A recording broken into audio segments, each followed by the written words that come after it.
question we're going to ask today. Who's really on trial? Folks, it's a lot going on. Get my music right. There we go.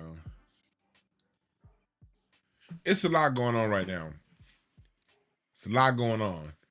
And I'm asking the question, who is really on trial? On one hand, you have the Austin Metcalf situation. You have the situation with the Asian store owner that got off this week. The Asian store owner that got off this week for murdering a black child that did not steal. Now, as soon as that decision comes down, you have the Karmelo Anthony trial starting. For those of you who don't know, Karmelo Anthony is the black child that was under a tent, and the story goes allegedly got approached by these two corn-fed ass white boys that had been bullying him. He had some get back on him because being outmanned and outsized, he carried with him an equalizer. And Karmelo Anthony was approached by these corn-fed bullies, allegedly. And Karmelo Anthony used his equalizer to bring justice to an unfair advantage. And now he's on trial. But the real question right now to me is, who's really on trial? Is the trial the Asian store owner? Is the trial Karmelo Anthony? Or is the trial us as a whole, Black America as a whole? Here's the reason why I say that. Rodney King, when you had, say, first you had Latasha Harlins, that Asian store owner was on trial. Rodney King, the LAPD was on trial. But really looking back, all of Black America was on trial. How's Black America going to react? And OJ, when the OJ trial happened, OJ was completely a trial of Black America. And out of the OJ trial, we saw fallout. That's when we can say nigga all day before that on TV. And there was also the word is N-word. That's when the term N-word came around because of OJ. That's why I don't use the term N-word. N-word came around because of OJ, because Mark Furman and those Stacey Koon and those officers were calling OJ nigga. So white America said, it was the N-word that got OJ off. So OJ completely changed the lexicon of America. Rodney King completely changed policing in America. And Latasha Harlins got Black America questioning our relationship with Asian businesses. Now we're 30 years removed from that run. And there's a new generation, the under 40 generation, that don't remember that time. The under 35. Anybody basically born after 1989, 1990, y'all don't remember that time. So now it's your turn to go through what we went through in the 90s. So that's what we're going to talk about today. We're going to break it all down. And I'll get to some questions in the comments later on. In the meantime, I say welcome everybody in the chat. Appreciate all y'all for joining. Willie Mays, Accolade 310, Sinister 225 girl, appreciate all y'all for joining. Shayla, thank y'all all for joining. Infinite One Lives. This is what we're going to talk about today. Who's really on trial? Who is really on trial? I think this is a very important discussion. In the meantime, what you can do is you can go down to click on in the description. You will see that I am having a giveaway, a donation giveaway from my foundation. Donate $10 for 1 ticket, $25 for 3, $50 for 10, $100 for 25. Ooh, no. I got 3 sales so far. Where's my giveaway? There it is. View. Here we go. This is it. I've been on a terrible time pushing this. But y'all go ahead and go to it right here. The link is in the description. And you can, and it's no purchase necessary. You can always just email in your entry. Email to donate@bamfamilytree.org for your entry, for a free entry to win. And I will sign a signature edition of the Black American Music Family Tree canvas, framed. I don't have any frame. There's only one framed canvas out there in the world, and that's the person that won a raffle at the museum. There's only one framed canvas out there in the world. You can be the second to get one, but this one with my Sharpie signature. All right.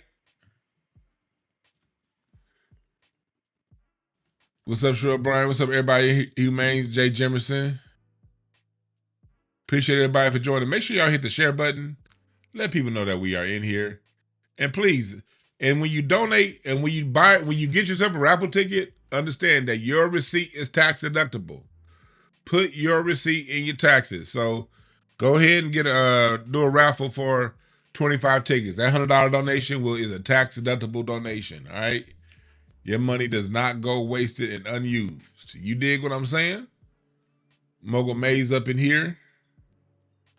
Appreciate all y'all for joining. Appreciate all y'all for joining. So let's break it down story by story. Let's see what comes up first. Oh, before we start, so I just saw it before I went live. Rest in peace, Stacey King. Rest in peace. I just saw this right before he went live. Stacey King. He was just on a podcast last week talking some good stuff, man. I've always liked Stacey King, and growing up a basketball fan. He was on the first 3 championship run Chicago Bulls. He was a really, really good role player. Always gave the Bulls energy off the bench. He always scored when necessary. Great screener, great rebounder, great defender. And he always did a great job whenever Jordan or Pippen would go to the bench. Stacey King, along with that team, B.J. Armstrong, Craig Hodges, Bill Cartwright was on that squad, Horace Grant. That squad was crazy. Like it would be Horace Grant, Bill Cartwright, Stacey King, Scottie Pippen, and B.J. Armstrong on the court at the same time, or John Paxson, whenever Jordan would go to the bench. I saw hundreds of those games, and he was really good. He was a really good announcer too. I thought he's a fair announcer, and he will be missed in the basketball world. So rest in peace to Stacey King. We just got word this morning that happened. So rest in peace to Stacey King. All right. So let's get to the appreciate you, Ben, for sharing this on Facebook. I just saw your notification just popped up. Ben, one of my mods in the chat, just shared this over on Facebook. I need y'all to share it on Facebook and Twitter also. Let's defeat this YouTube algorithm that likes to keep us suppressed. All right. So the Karmelo Anthony trial is going on, and we already see the shenanigans with the jury. They selected all white jury. Let's pay attention to that, y'all. And all right, why did they have an all white jury? Why in 2026 are these high profile cases getting away with all white juries. Let me break this down. This is from my opinion. And this is my conjecture, okay? I'm just an armchair historian. I'm an armchair anthropologist, all right?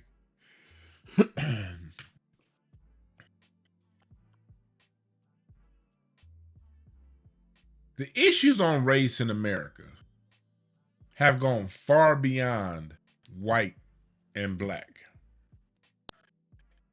They haven't been white and black most of this century. The 90s the 90s maybe pre 2010, but I would go so far as I would say that I would settle it at the 90s.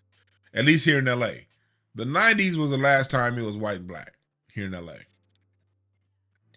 Parts of the South and the Midwest, the last time it was white and black with y'all was probably the 2000s, and some of y'all maybe the 20 teens.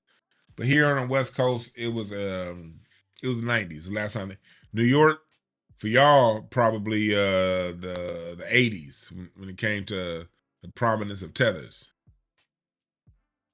You know that we are right now focusing in on these non-black people who are non-whites who are extremely racist, and we'll get to that when it comes to what's going on with the Asian community right now. But this here is taking us back to old school America, white and black, before the last 20 years. And they want us to, whatever message comes out of this trial is going to be a message that's going to be sent around the world, around the United States, on race relations here in the United States of America. And I think that right now there's a distraction to try to get us to be distracted from the fact that black people are dealing with racism 360 degrees. Not only do we have internal coons, we're dealing with extreme racism from tethers, from the AAPI community, from the white community, from the Latino community. And this here is somewhat of a refocusing in back on the white community. Understand this, that whether it's the white community, the Asian community, the real racists are the powers that are up top, the ones that control and manipulate what's going on around the world. And the people we see in front of us are the foot soldiers that agree to that. They're the ones who agreed to press. What's up, Frank? They're the people that we see in front of us. They're the ones that took the devil's bargain. Okay? So although people will say, well, the real racism is the people up top, and it's really the power structure, and it's really all about money. It's all about how much money you make in finance and access to. No. The people that we see in front of us voluntarily signed up to be foot soldiers for the power structure. So although we understand that the power structure is the one that's manipulating things behind the scenes, people need to take ownership of their actions, and groups need to take ownership of their actions and be responsible for their actions. These people are signing up to play along and take the devil's bargain, even though the devil is kicking their ass too. They're willing to sit their ass kicking to the side to fuck with us. So they don't get a pass, okay?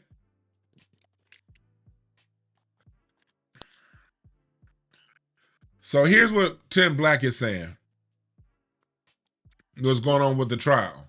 He said, let me be clear about what happened with Karmelo Anthony's jury selection, because these lies are traveling fast and the truth isn't.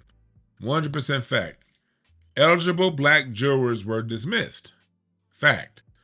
The prosecution used preemptory strikes to remove all the final 3 remaining black jurors.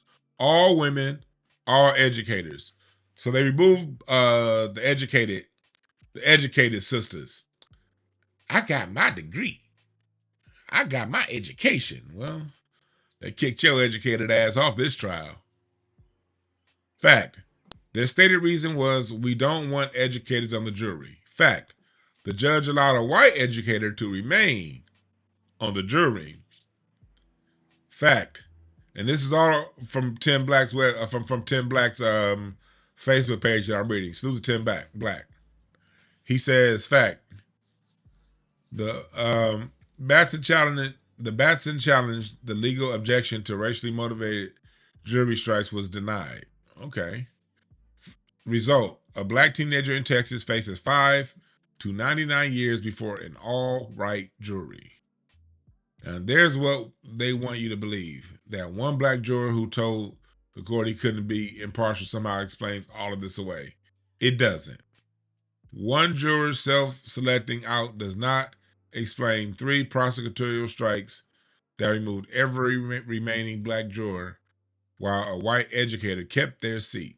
The truth isn't complicated. The jury was constructed and Karmelo Anthony could pay the price.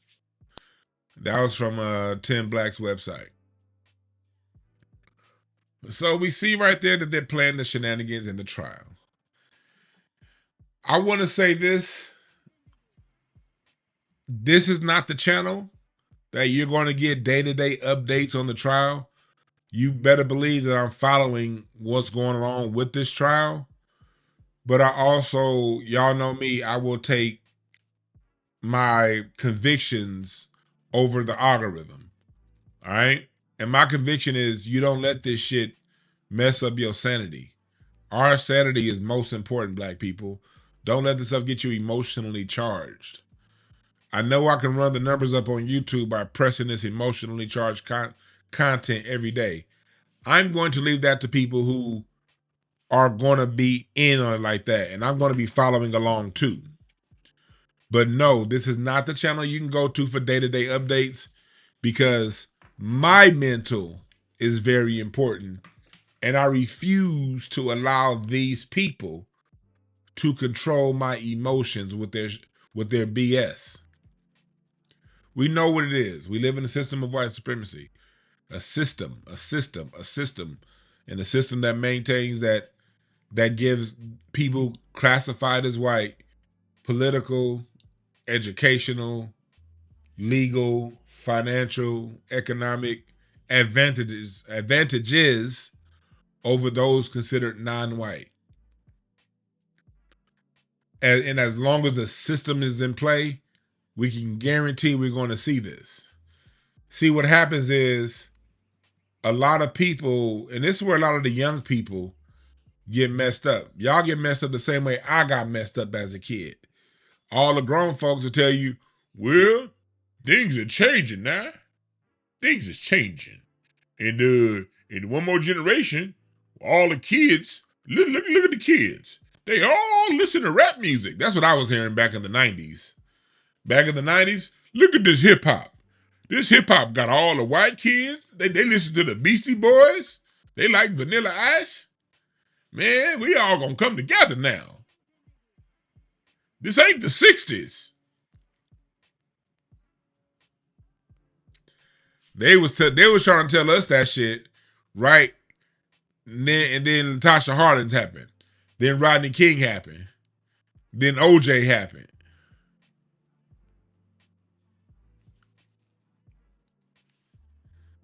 Don't do that. It's not about, this stuff is cyclical. When we jump up and do things, when we smash out, they change their behaviors on top to give the illusion of change. Let's go back in history. Y'all ready for some history real quick? All right, let's do some history. After slavery, there was a period of Reconstruction from 1865 to 1877, where black folks were, for the most part, left alone. Got federal protection. We were left alone. We weren't enslaved. And when you read literature out of the 1870s, even into the 1880s, that's a lot of the literature that I'm reading right now with my book that I'm doing on Black American music history. There's a tone of, there's progress. We're no longer enslaved. We now have civil rights. The black man can now do what he wants. The black man can now open a business and make money and vote. And this was a lot of your literature in the 1870s, 1880s. A lot of literature in the 1880s about the progress of the black man and how far we've come. And this is a new day. And into the 1890s. And then in 1892, there was the Populist Revolt. The Populist Party was getting black and whites together to vote in the interest of themselves in the 1880s. 1892, that's when you started to see a major revolt. That's when you start seeing the Democrats give advantages, both sides really, both the Democrats and Republicans, they tried to court white voters away from the Populist Party. And the way that they courted white voters from the Populist Party was to turn their backs on Black America. And that culminated in 1898 when the city of Wilmington elected an all-Black mayors and city council and all that stuff. And then there was that revolt in Wilmington from the white folks that they were sitting in trees picking Black people off. And they had that massacre in Wilmington in 1898. That was a culmination of Black people having so much progress, they had to start to tear it down. And so through President Roosevelt, through Taft, through what's his name, Woodrow Wilson, through these presidents, McKinley, they started taking Black rights away, little by little. And they started burning a lot of things down. And then what you saw was a new class of Blacks come out of that in the 19 teens, in the 1920s. In the 1920s, during the Renaissance time, Harlem Renaissance, the Renaissance here in LA on Central Avenue, Cleveland had its own Renaissance, Philadelphia, Detroit, Chicago had a major Renaissance, Kansas City, St. Louis. The major Renaissances were going on around America. And Black folks were being called, we're the new Blacks. That's where this whole new Black term come in. We're the generation not affected by slavery. We're the generation who our parents weren't even slaves. We're the grandchildren, and in some cases, great-grandchildren of slaves.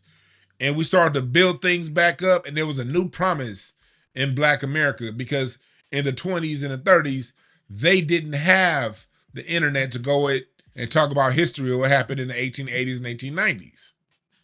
So there was this new Black, revitalized. We're in the city now.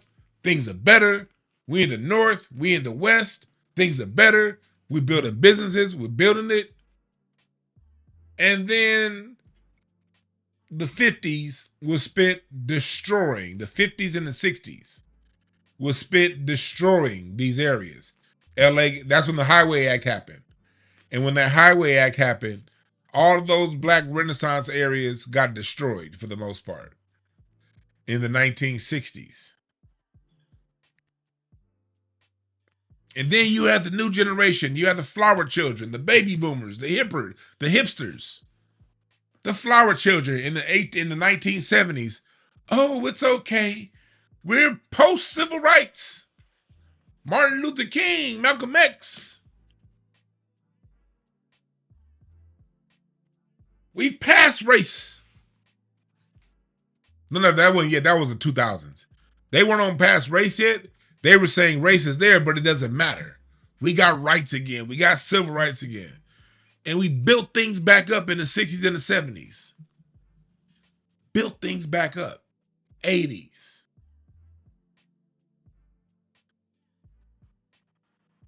Then we came up in the 80s and the 90s, and they told us things are better, things are better, things are better. Then boom, Rodney King.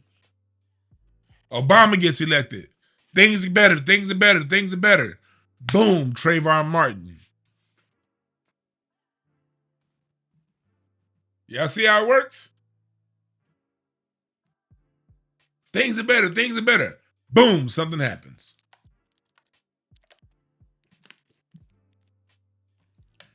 Now, it's a little different. We, as a people, we're on delineation this time.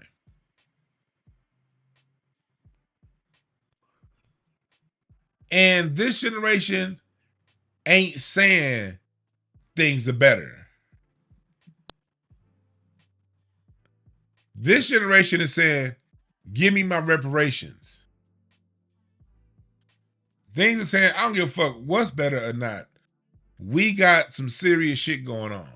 At least those of us who are awake. But you do have another segment of black people who are saying Trump is the reason why everything is bad. We still need Democrats. We still need Democrats. LGBTQ, intersectionality.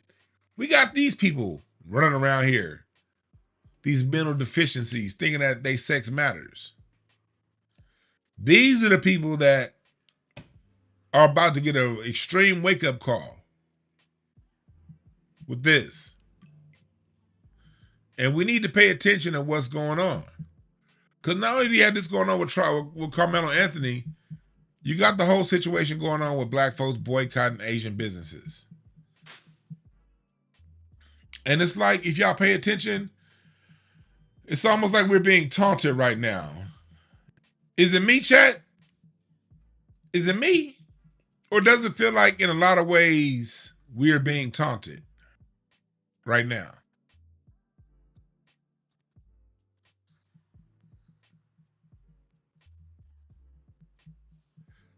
That's what it feels like to me.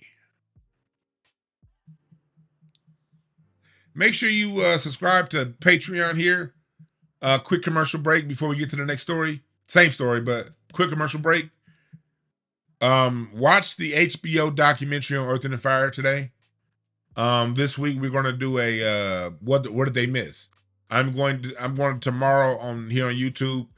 We're gonna talk about some things that they left out of the Earth and the Fire documentary. And on Patreon, we're gonna do a version with where I play music. And we're gonna do a what they missed, because there's no way in hell they can get all of Earth and the Fire's history in one single documentary that's an hour and a half long. They would need a 10-part series to get through Earth and the Fire's real impact. So what we're gonna do on Patreon, all levels, live interview lounge, you get the live ones, and it'll be available for all levels. We're gonna break down what they missed out of the Earth and the Fire documentary over on Patreon. All right, just let y'all know. Make sure y'all hit the like button and join my raffle. No purchase necessary for a giveaway for my Black American Music Family Tree signed edition, a framed canvas of me signing the Black American Music Family Tree Foundation.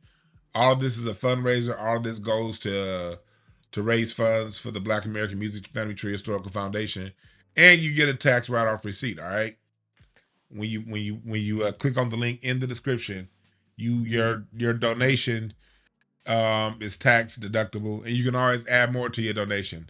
All right. So let's go over to this, what's going on with this Asian thing. So you see, black folks, we've been getting trolled a lot. We have been getting trolled.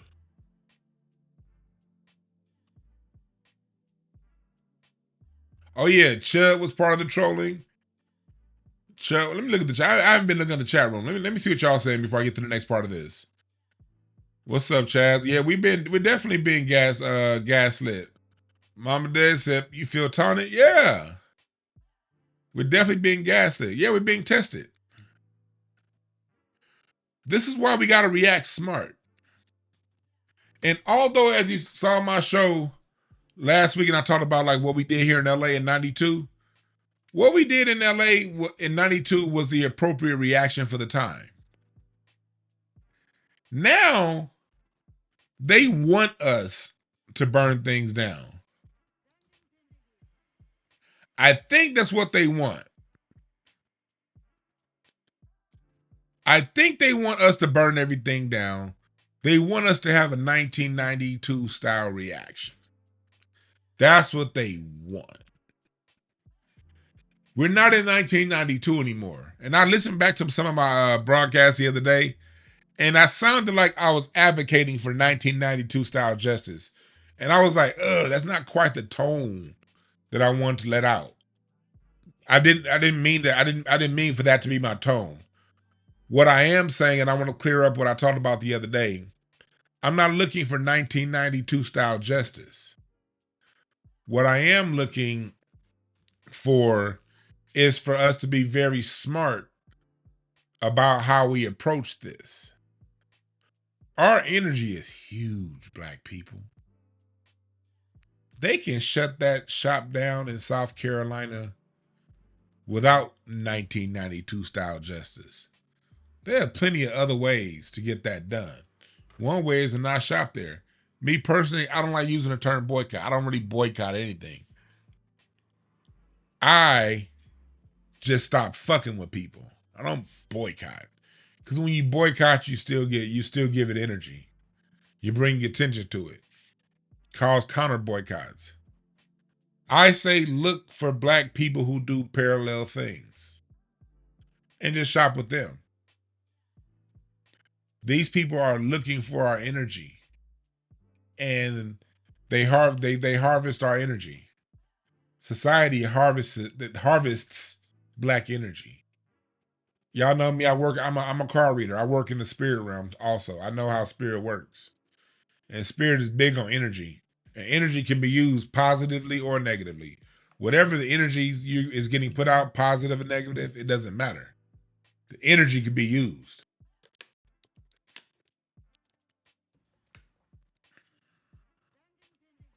This is when we go to our Democrat leadership and we ask them, because they're the ones that call themselves our leaders, right? Aren't the Democrats the ones asking us to boycott the SEC? Didn't the Democrats just ask black children to boycott a football division because of a voting right law? Okay, now that, in my opinion, that means we got a lot to ask of the Democrats now, don't we?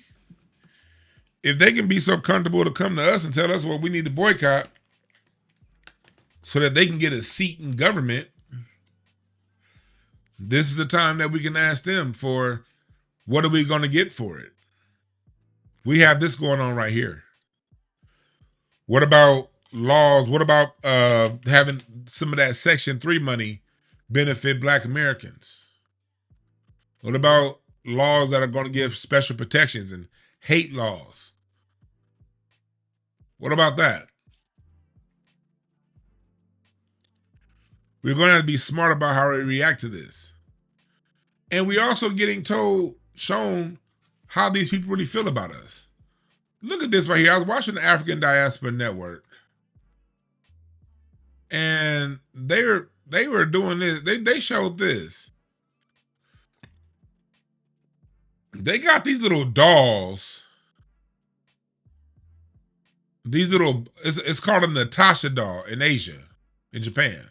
China. It's called Natasha. And these are stress relief dolls. Little dolls that look like black people that they're using to get stress relief off of. I want y'all to watch this shit real quick. It's actually it's a bad, it's as I said earlier, it's dehumanizing, and we don't have to keep watching it, but I just want you to get the idea. Like, I picked the ones that are not too bad to witness, to watch, so you can see what. And you're not my target audience for this video, although here it is. I went too far. Here we go. Fun for is super fun for stress relief. Perfect small gift. Tap the link below to get yours now, lah. Natasha, アフリカベビーのスクイーズ人形。中国版 TikTok では洋服を着せたりメイクをしたり、まるで本物の赤ちゃんみたいに遊んでる動画が大量。I'm muting it because there's music in the background, and this is the doll I'm talking about, called Natasha. Some people, as I said, took it from Red Note. There's more, and I'll also show you some people reacting to this, like, because they're so shocked. On Red Note, they are and Diane, doing with this doll, just deplorable. They are not even in close proximity to black people like that. So what in the fuck is going on? What would prompt them to do this? And then when we say everybody is... See? There's a new class of... this goes back to what I told y'all a long time ago. The reason why new immigrant groups can come here and know exactly what to do is because America allows groups in here in mass that did this to the black folks back at their home. They only allow groups that treat black folks like this in mass over here. So once they get over here, they already know what to do. They already know what to do when they get here. That's how they are over in China. So when the Chinese people get here, they already know what to do. Do what you've been doing back at home. Mexico. Do what you've been doing back at home. Puerto Rico. Do what you've been doing back at home. Dominica. Do what you've been doing back at home. And the same with Japan. I saw this now that Elon Musk has made it to where you can read. It's funny how whenever things open up on the internet, the first thing you find is racism. The minute you start reading people from other cultures, reading what they say, it always comes back to us. These are tweets translated from Japanese. The black folks who come to my shop are always grinning, cheerful types. They hang out at nearby family restaurant, but they're scary. Look at this. These people from in Japanese. The black people who are grinning and cheerful, that are just hanging out at their own nearby at a family style. You see, they say a family restaurant, not at the liquor store. This goes to all you. Well, all you got to do is pull your pants up. If you just pull your pants up and stop listening to that hip hop music, people will have more respect for us. Person number one, if you've heard that before. If you just pull your pants up and you stop playing that hip hop music all loud and you put a smile on your face, you're not going to have to deal with racism. Man, we are our own worst enemy. We the only ones. We go around with our pants hanging. We go around acting loud. We go around fighting. And that's why we wonder why don't nobody respect us. How often do you hear that shit? Well, look at her tweet. The black folks who come to my shop are always grinning and cheerful. They hang out at the nearby family restaurant, but they're scary.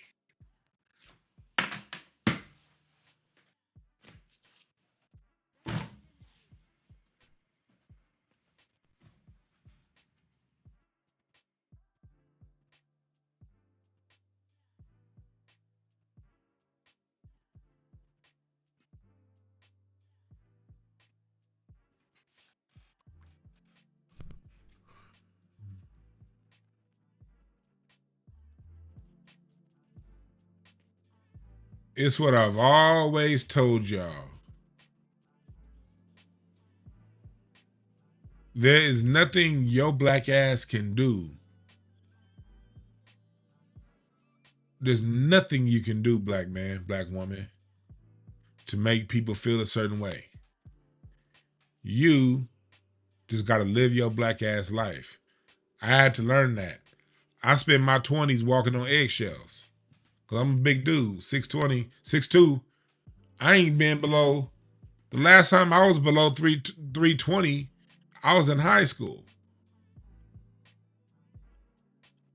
And I used to walk around all on eggshells, lightening my voice.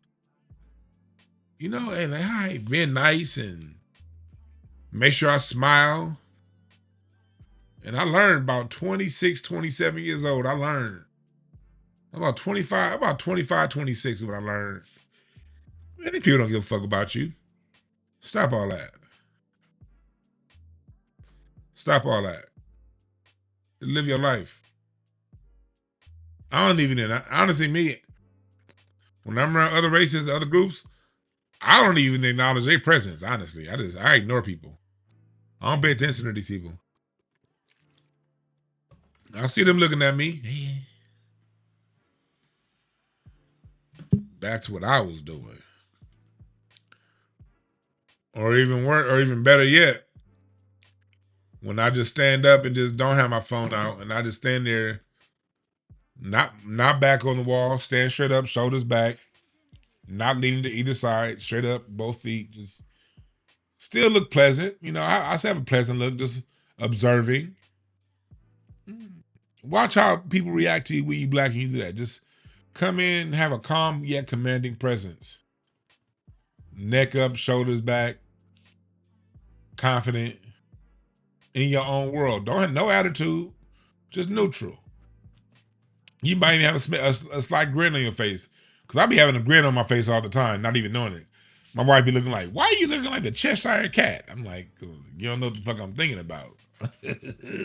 My thoughts be ignorant. And I be laughing at my own thoughts. Watch how these people ever react to you. They need your attention. They'll come over to you. Hey, how's it going? Yeah. Here's the new Kendrick. Oh, man, he's cool, man. God, I like that new Kendrick, boy. Oh, my God. I remember back when I used to drive Uber. I remember I had this Asian dude. This is back when Anderson .Paak's Ventura album dropped. I remember right when that album dropped, that was back when I was driving Uber. And this Asian got in my car, and this Asian dude, he was like, oh man, you playing Anderson .Paak? I was like, yeah. He was like, man, I've always wanted to marry a black woman, man, and have a kid with a black woman so I can have my own Anderson .Paak. And I let him talk. He was like, you know, because it's Asians. He was like, you know, Anderson .Paak, you know, we can't produce that. We can't produce somebody that's that good. Like only a black person could be that good, you know, but, you know, we still want our Asian genetics, you know, but we know if two Asians get together, we can't produce an Anderson .Paak. We need a black person. So it's a lot of Asians that really want to get with a black woman because we want our own Anderson .Paak. I remember hearing that dude say that. I was like, for real? It didn't surprise me. What surprised me most was the fact that he was telling me all this. What he was telling me wasn't a surprise. The fact that he was telling me was the surprise.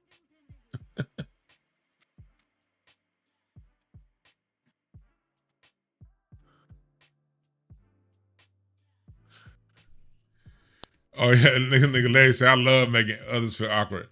I've seen Larry make others feel awkward. Y'all don't know, this nigga Larry's an asshole. Larry got this stare. He's a man. Larry got this stare. And one thing about Larry, when he's had enough, he'll just walk away. I've seen Larry do that. Somebody come around doing too much. This nigga Larry just look at him. And then dude still keep talking.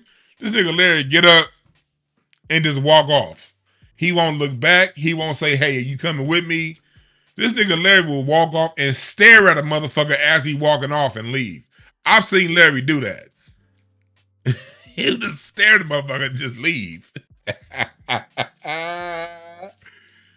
And give the blankest of stares as he's walking off. That should be funny as hell. That nigga Larry an asshole. Look at the next tweet. This is from Japanese Twitter.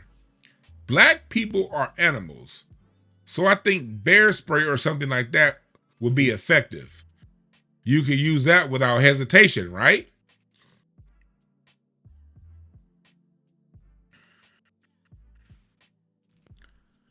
These are the tweets that Asians are putting out about black people when we minding our own black ass business. Look at this one. This is from a Japanese account. The number of encounters with black people in my neighborhood is steadily increasing. Their skeletal structure and the way their muscles. This sounds like some straight up Dr. Welsing stuff. This is what Dr. Welsing say that white folks say about us. Listen to what this Asian dude said. I'm sorry, this is back from the beginning. The number of encounters with black people in my neighborhood is steadily increasing. Their skeletal structure and the way their muscles are built are on a different level from Japanese people. I'm slim, so if I got pinned down, it would be over in seconds. I never imagined that violence from a foreigner will climb the ranks in my predictions for my own cause of death. I couldn't have pictured that a few years ago. Look, just pay attention to how this cat's thinking. Pay attention to how this cat is thinking.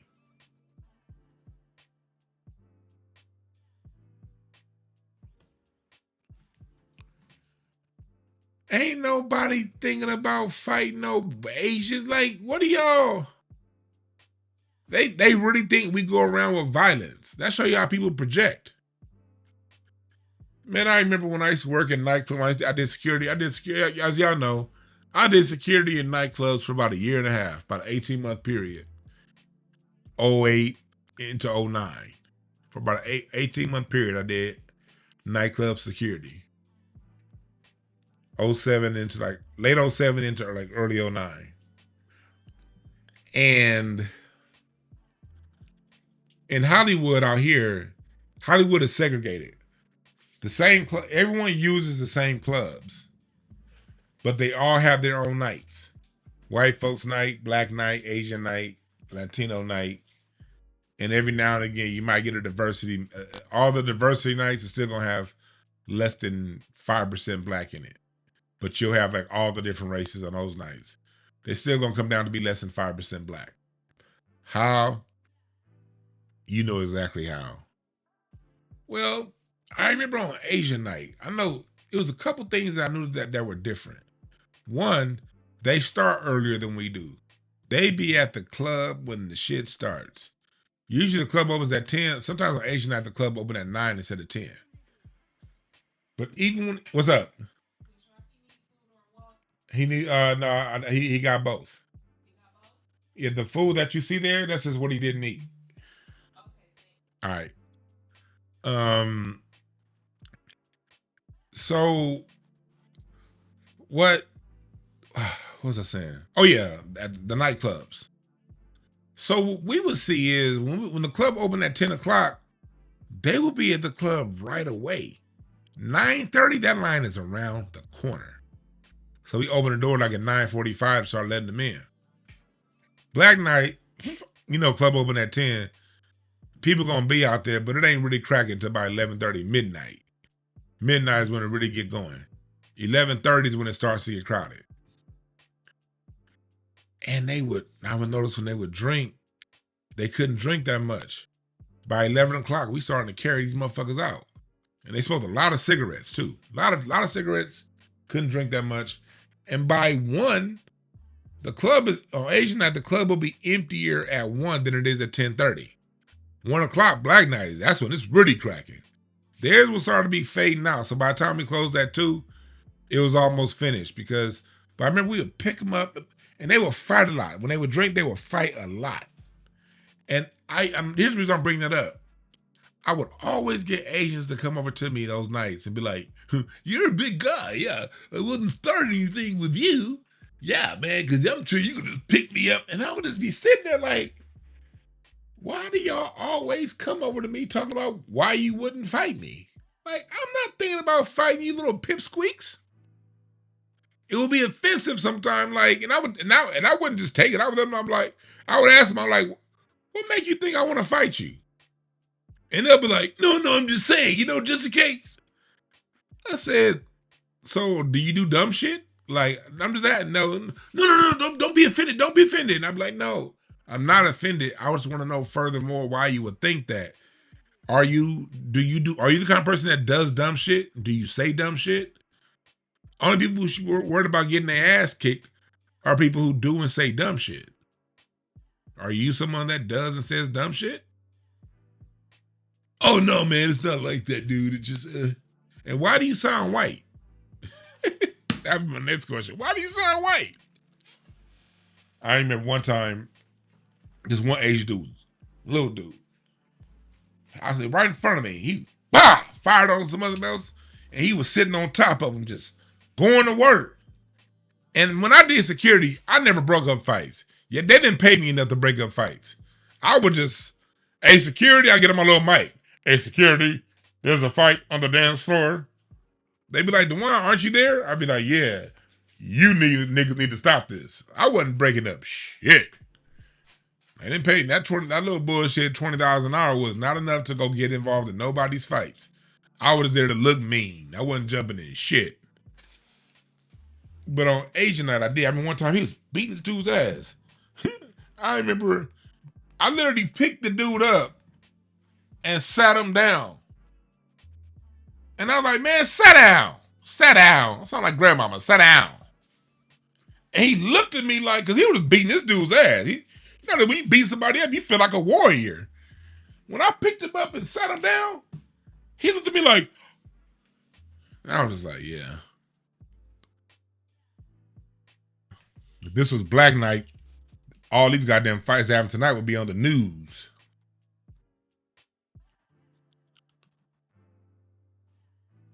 But you see how these people view us.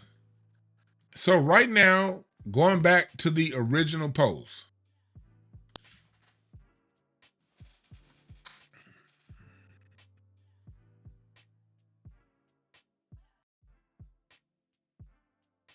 are black people on trial?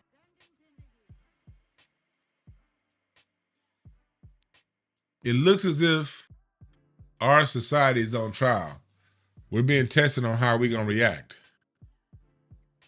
Motivated to vote because it's a civic duty. We're being tested on how we're going to react. And if y'all notice something, we've been, for the most part, quiet. Have y'all noticed that? We haven't been in any ICE protests. We ain't really care about the January 6ers. Chat room. Have we not been, for the most part, pretty quiet?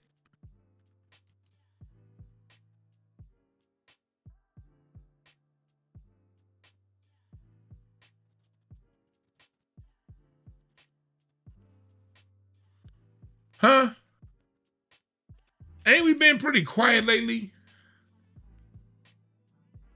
And as y'all know, people love being in our business.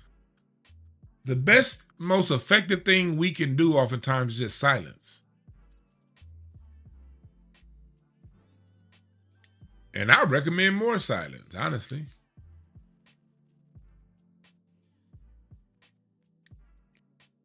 I recommend more silence. I love the fact that after that trial with the Asian store owner, we stayed quiet. And we watching these Asians acting ass. We just said boycott Asian businesses. But like I said on my show last week, the only way boycotting Asian businesses are going to work is if those people down there in Carolina get that store closed. If that store stays open and is allowed to stay open, then what we do nationally does not matter. I go back to what I said about the South last week. A lot of you niggas got y'all draws in a bunch because you think just because you from somewhere is perfect. Everywhere you from has flaws and issues to deal with. And I deal in reality, not fantasy. So all you fantasy fucktards got mad at me at what I said. But I go back to the South. Y'all need to shut these businesses down. And I know it's not the whole South. I'm only using the term because y'all use that term against me. Every time I say something happened in LA, well, we come from the South. I'm already knowing Houston. This shit ain't going down in Houston. What happened with the Asian business, that's not going down in Houston. That's not going down in Dallas. You know what I mean? That's not going down with a certain aspect of Atlanta. Not all, because a lot of you Atlanta niggas is way off code. But that ain't, well, I got to hit it back. Those aren't Atlanta niggas. Those are Atlanta imports. Certain things wouldn't go down with real Atlanta. Let me say it like that. Real, genuine, pre-Olympic Atlanta. That kind of shit ain't going down.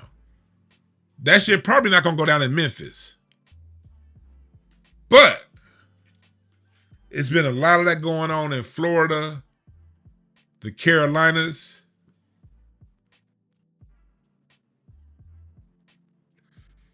They said it closed and it's been done. I know it got closed. I'm talking about closed down. Is it closed or is it closed down? I'm not worried about closed. People will do that. They'll close something for a month, and then when everything gets cool, open it back up. That's the question.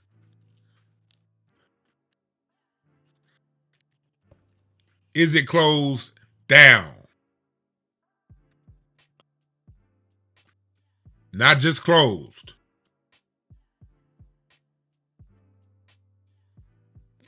Is that family's ability to make money restricted?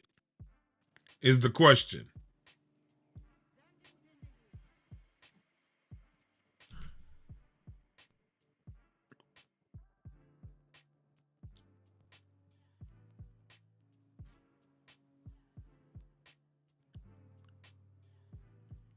Right.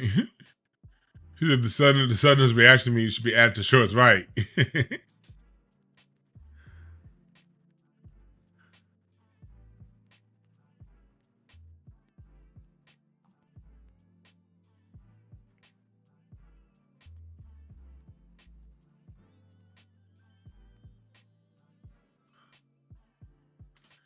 Store is closed down, title transferred to a corporation. Okay, good. That's good. That's good. Because this is third time shooting a black person. It shouldn't take 3 times for a black person to get shot. Maybe, Sharon, roll with me here. Maybe this is a wake-up call.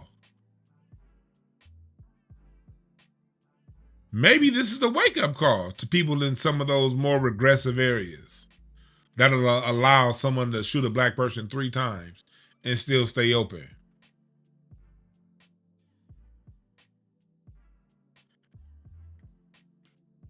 Y'all keep saying Papa Duck. I don't know who Papa Duck is. That's real talk, Khalil. The way to hide, there's a way to hide who's owning shit through an LLC. So that's why you got to watch.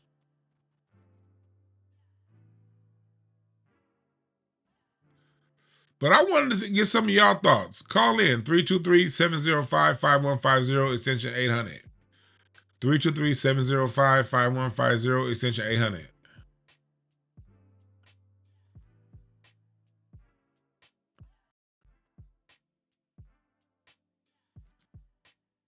You said there's some crybaby niggas on Urban Politicians. I didn't see. I like Urban Politicians. I be watching. What happened on Urban Politicians?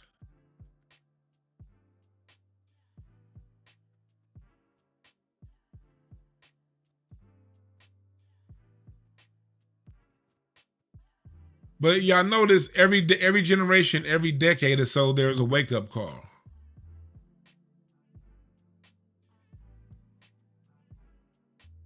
There's a wake-up call.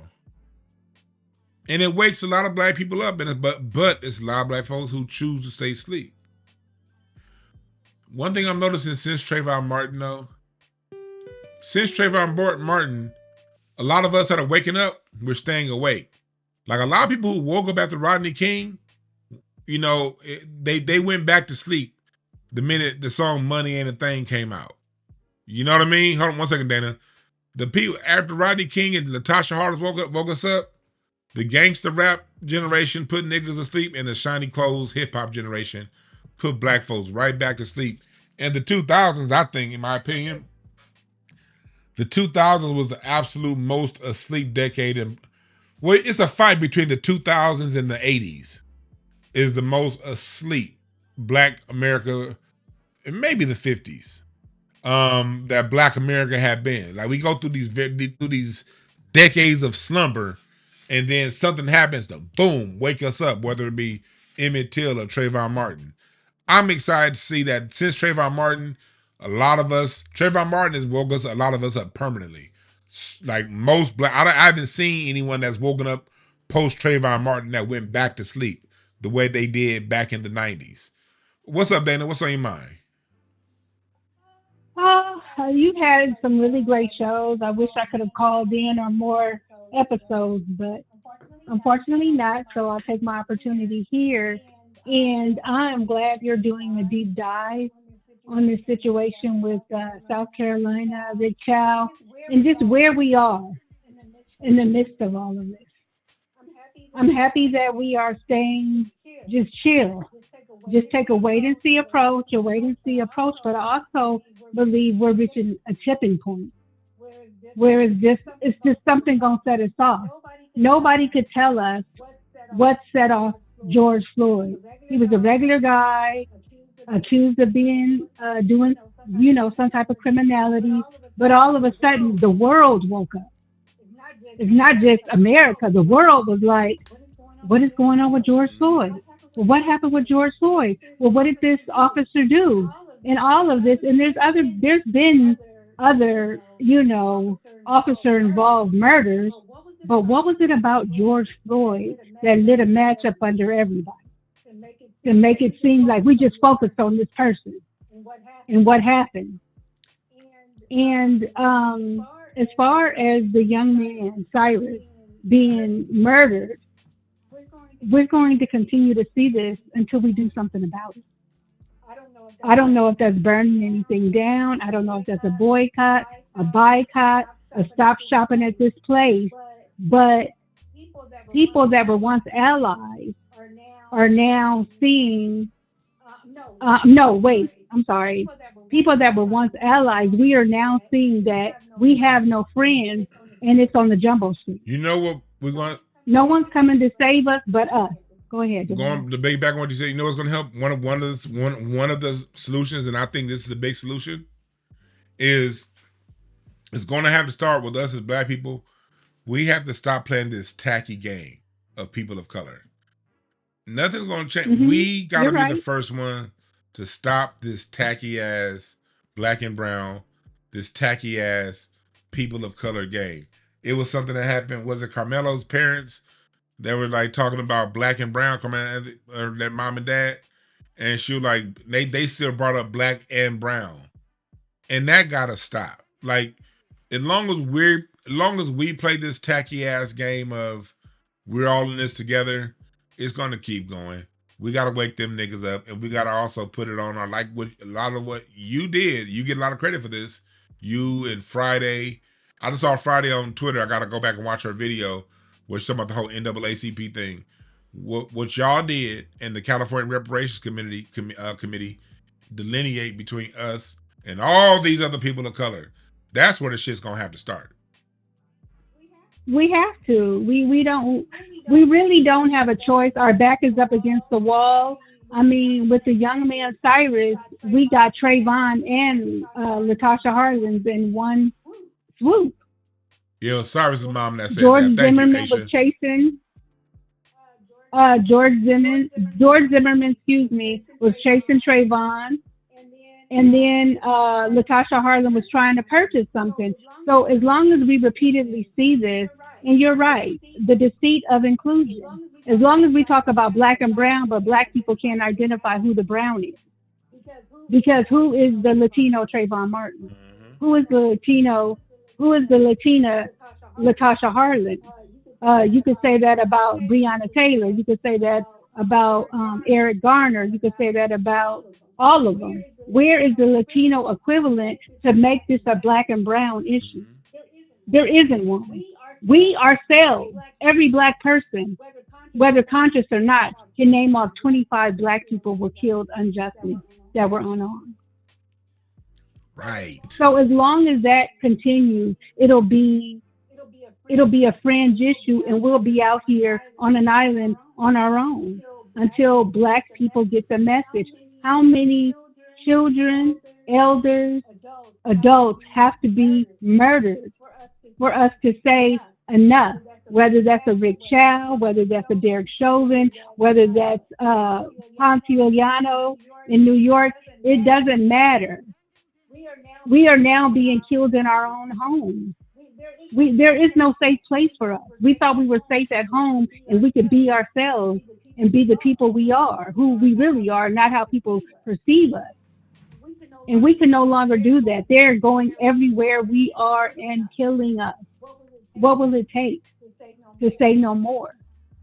Real talk, Dana. Thanks for giving us a call. You're welcome. Yeah, Dana's right. Well, you know, we are somebody that we are people that, you know, it's that we what it is, and the thing is, stuff is cyclical. Y'all remember Gil Scott Heron? We want to do a poem. Had a song called "No Knock" that came out in 1971. Law in particular. About no-knock raids. What's up, caller? Give me 1 second, all right? Just gonna play this real quick.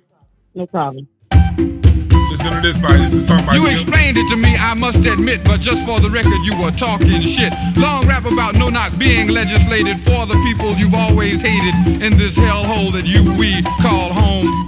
That's a song by Gil Scott Heron called "No Knock" in 1970, 71, sometime around there, where he's rapping about no-knock raids. This was 30 years before. What's her name? And that got killed when she was in the bed with her boyfriend. What's that girl name in Missouri? Chat room. What's the girl's name in Missouri that got killed by the no-knock raid when they killed her? And they killed her, and they said they were looking for her boyfriend. Breonna Taylor. Yeah. What was it again? Breonna Taylor. This song is 30 years before Breonna Taylor. So this should show you, black folks, that what we go through is cyclical, and we have to take a systems analysis of it versus being angry at the newest iteration of it. Use the newest iteration of their old school stuff to take a systematic approach in how to deal with it. What's up, caller? What's your name? Where are you calling from? This is April calling from Jersey. I just want to touch on the question you asked when you said, what was it about George Floyd that woke us up? Well, some of us, because I was already woke. I was done with Trayvon Martin. I was done with Florida. But anyway, I remember after all the melee and the trial happened, there was a young girl. There were several witnesses out there when George Floyd got murdered. There was a young girl who gave a testimony, and her testimony went to how she cried on the stand and said the reason why she felt like she felt is because she knew they all could have stopped it. Somebody could have stopped it. They all stood around and watched this man, unalive this other man with the help of like 2 or 3 officers when it was several people out there. And we all know how long it took. So the crowd gathered. It was a huge crowd out there, and nobody did anything. So that right there, I think just having that went across several media outlets. It wasn't just, the black media, like, a couple of people, Tariq and everybody talking about it. It was several outlets, main outlets that talked about how they stood around and watched it. And I think that hit a lot of people in the gut. It hit a lot of people in the gut. You know what I mean? Like, if we allow this will continue to happen. And this was a young girl who said this. I think she was like 18 years old, 17 years old.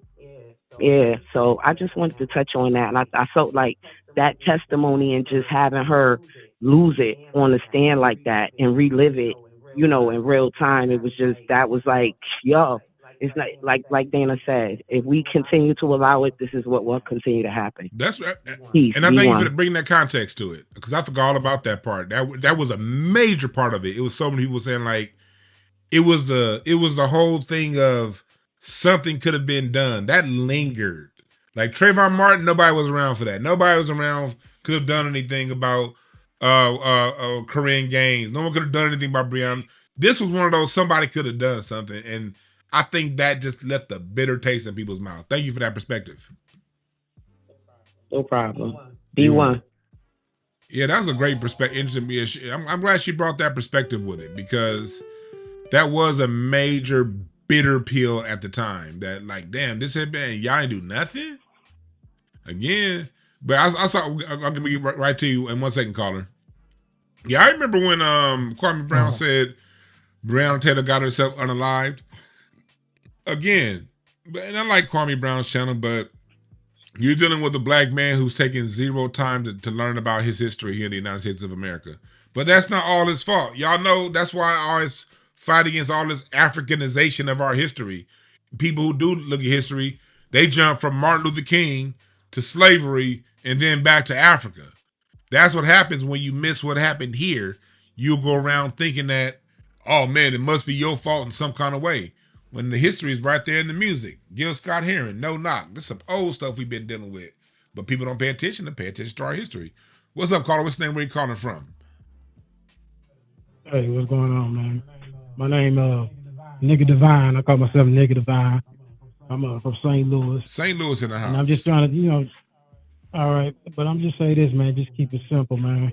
It's a grand internal reflection on black folks. We can talk about all the Chinese, whites, and all that, whatever they do bad to us and all that. But we really don't look at ourselves. It's kind of like we are hypocrites in our own selves. And let me explain. We know shit ain't real. That is obvious in our face. We know we shouldn't be worshiping the gods that they give us, or at least assess it and go behind closed doors and find out what it is. I'm talking about all of us. We claim everything that these people give us, and then we try to use it against them. What they gave us. We don't use our ingenuity. We always down the lowest of our people, expecting the lowest of our people, allegedly, to resolve the issues in our economy. When all the bourgeoisies or the people who claim to be okay with their credit scores and all this shit think that's what's going to make America better. It's not. And it's showing us it's not. So no matter how much you get, I'm not telling people not to do right, get a job, do this, go to college. I'm not saying don't do it. But what I'm saying is it's something bigger that we have to do.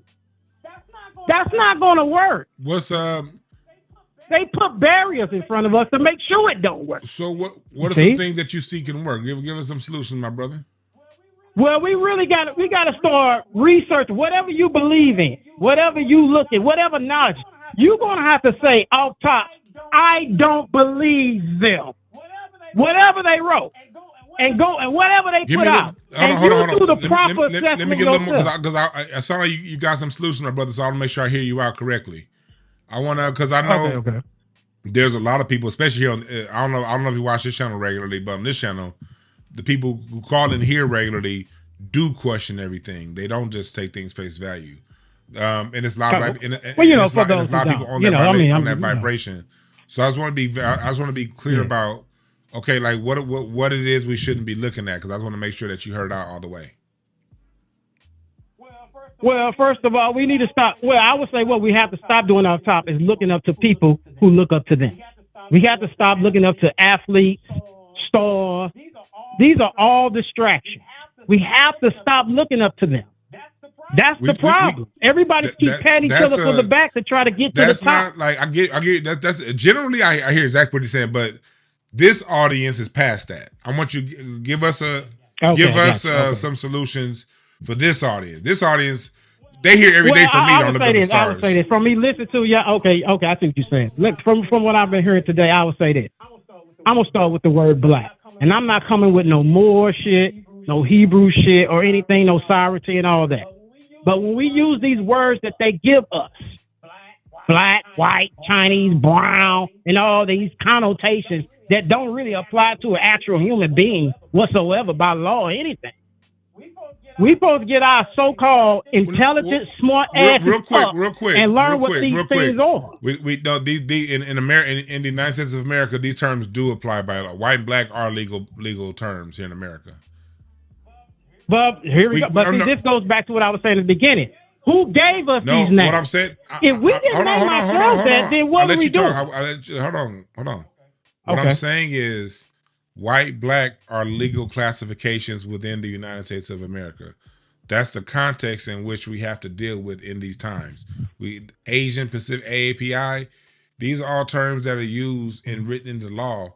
All throughout, it's used all throughout our laws. These classifications, and we gotta remember that we speak English. So the only words we're going to use are words that are in English, because that's the language that we speak. Fair?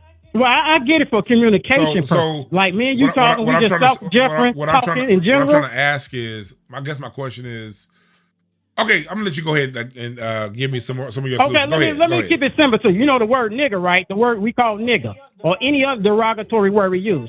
Yeah, Them thoughts are bad words in their context or however. But guess what? The word that applies to you that hurts you the most? Black. On black and white paper. That word affects you more than any other fucking word. That's a pure 100% fact. How does black affect you? We got to understand spelling. We got to understand grammar. Grammar means grimoire, the book of spells. How does black affect us more? Because when they give you a name, they do rituals. They took our rituals that we used to practice and do, demonized it, showed you blood and killing people, and so we are deterred from it, so we won't know our own juju shit. Okay, now next question. We hate our own shit, my next man. Question, and they're using it. My next question is, black is a term that got popularized around the 60s. That's when because black is actually one of the identifiers that we gave ourselves, because the term that we were given was Negro. Black was a term that we said we wanted to be called around the turn of the 60s. The given to us term were either colored and Negro. Yeah, actually, that's not true, and I'm gonna say that. Go and look up Walter Plecker. Walter Plecker. I know Walter. I've done like 5 shows on Walter Plecker. He had color. He reclassified us. We had a bunch. We had Melungeon, mulatto, Indian. We had all these different terms, and he reclassified a lot of people who were Indian to colored, not black to colored. And what I'm saying is, black people who we classify as black now, were in the same predicament 100 years ago when we weren't called black. When we were called Negroes, when we were called people of color, when we were called mulatto, Melungeon. I look at this. I have a newspaper clipping from 1855 where my ancestor Nathaniel Hoggett was supposed to get passed down land in the plantation from the slave master owner because he wanted to give his slave his land as he died. But the Mississippi governor stepped in and said, due to changes in circumstances, we cannot pass this plantation down because Nathaniel Hoggett is a colored mulatto. They didn't use the term Negro, nigger, or black, but it was the same situation as what we're dealing with right now in 2026, is what I'm trying to say. Okay, now, but you're making my point when you say that. Well, based on the classifications they give you at any point of time, whether it's Negro, color, etc., at that point in time, we supposed to know what statuses that fall under. What's the good and bad in that?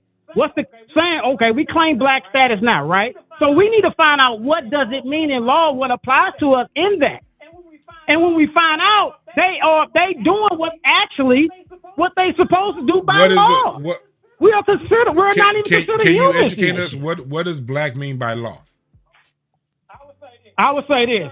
I searched it all on the internet. Everybody else too. This is what I'm saying. This is simplicity. I'm gonna let you finish. Give us a definition give us exactly what black means by law. Can you give it us in 2 sentences? Black means dead in law. Black means dead flat out. Black means dead in law. It means where can we find that? You can find that in the Black's Law Dictionary. No, where can we find that in the Constitution or in America? We're talking about the law. Where can we find that written that black means dead? Well, when you use Constitution, this is where we go again. We'll keep using their shit. And then they're not going by none of that shit. We have to. They ain't going by no Constitution. If I get a parking ticket today, I got to go to their court tomorrow. So, yeah, we do got to use this stuff, right? No, we got to use it. They don't. You see, I'm trying to get you to understand. That's the whole problem. We're not holding the politicians accountable for what they do, or the corporations, or the billionaire corporations. We're not. The mass is not holding them accountable. They're not going in and turning it down. The true riot to take down all that. That's shit. Kind of a if you're going to be fair, that's an issue with all of America. Nobody holds politicians accountable. That's why we get people. That's why they can call. That's why New York just passed in a law to stop using the terms mother and father. Well, of course that. But what I'm saying, yeah, as a whole, because it's really all of us need to jump on this for real. But what I'm saying is, the bottom line is, man, we keep taking in their shit that we keep thinking that we're going to be able to use it for our betterment. Yeah, there'll be in-betweens and nuances, victory here and there. They'll allow those things to happen. Even that's kind of an overgeneralization because, look, let me give you an example. Black people, it's so much that we invented on our own and done on our own, independent of them, that they end up taking and using for theirs. And then when we say, hey, give us that back, or at least give us an opportunity, because they play big bank, take little bank against us, then we got to hear people say, is something wrong with us? Like, for instance, when black people complain about the music, when we complain about our imagery and how we'll get people, I'm not saying you do this, but a lot of people who sound like you will say black folks just need to stop complaining. Well, why should we stop complaining when we invented it, we created it? You guys play big bank, take little bank, and took it from us. Y'all bought it from us, not from us, from that seller. Y'all bought it from them and corrupted something that we use for our own good. I think it's fair that we say, hey, no, that's not right. Because we didn't invent it for that. We didn't invent rap music for Cardi B to sound like a slut. We invented it to be a message to the people. We didn't invent stand-up comedy for Tony Heathcliff to do, for Kevin Hart do what he did. That's what they took. They take what we invent and corrupt it, and we tend to just go back and say, hey, that's fucked up. So it's not like they're just giving, they're not spoon feeding us things and we just taking it. We're creating things and it gets bought out, it gets taken through hostile takeover. And I understand the trading places and all that. So you know, and how they, I get all that. I'm sure all the shit that they got from us based on whatever's integrity, and then they might write it down. Black people saying, like, doing these things and protesting and fighting back is sort of in alignment, because a lot of the stuff that we're complaining about is things that we created minding our own business. We always building things. Like I said before in my show, we don't have an issue with building things. We have an issue with maintaining what we built and securing what we built, so it's not taken. Actually, you was alluding to my next point, where I brought up the terminology black, because when you use those other terminologies like that, they take you out of your real bloodline, unbeknownst to you, based on what you should claim. Well, I would say this: for those who may be Indians or may be Aboriginal, indigenous on this land, if they get to classify you another classification, that takes you out of the old previous classification that benefits that would have benefited you, such as, like we talked about, the Walter Pleasant. He changed that so the blacks that he changed the color, or the Indians he changed the color, so they wouldn't receive the benefits that they was putting out in laws and policies. So what's your solution, brother? That's why. Say it again. I got to get the next call, so I just want to make sure everybody hears your solution. Okay. Oh, yeah, I just want to make sure people hear your solution to that. All right, thanks. All right. What's your solution? My solution is, man, what presses us the most, because everybody got a different pressure points on life. Whatever's pressing you the most, you need to seek that to get that off your neck. And you must go to the most deepest study, whatever you got to do to find out why is that pressing you. Because that is your result within yourself individually. And as we do that with ourselves, we'll be on one accord. So how do we do that collectively? But we don't do that. Because that's why I'm telling people to do it individually, so they'll see it themselves. Because you know how hard it is to get niggas together. All right, my brother. See? Thanks for giving us a call. All right, please. All right.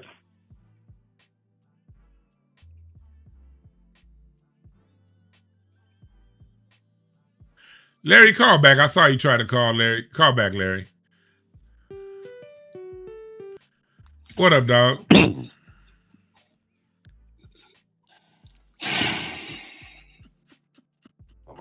Hello. What up? What up, Larry? Man, hey, man. Hey, I need that dude.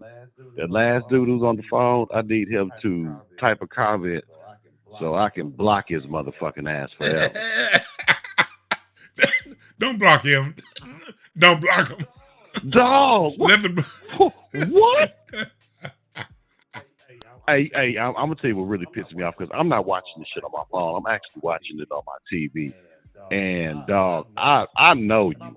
And I'm like, this nigga, he ain't got this much patience, dog. He's actually trying to make this dude slip up so he can say something. Because I know you ain't that goddamn patient, you piece of shit. And you let that shit go on forever, dog. And we had to suffer. You weren't looking at the comments. Everybody was telling this dude to hang up.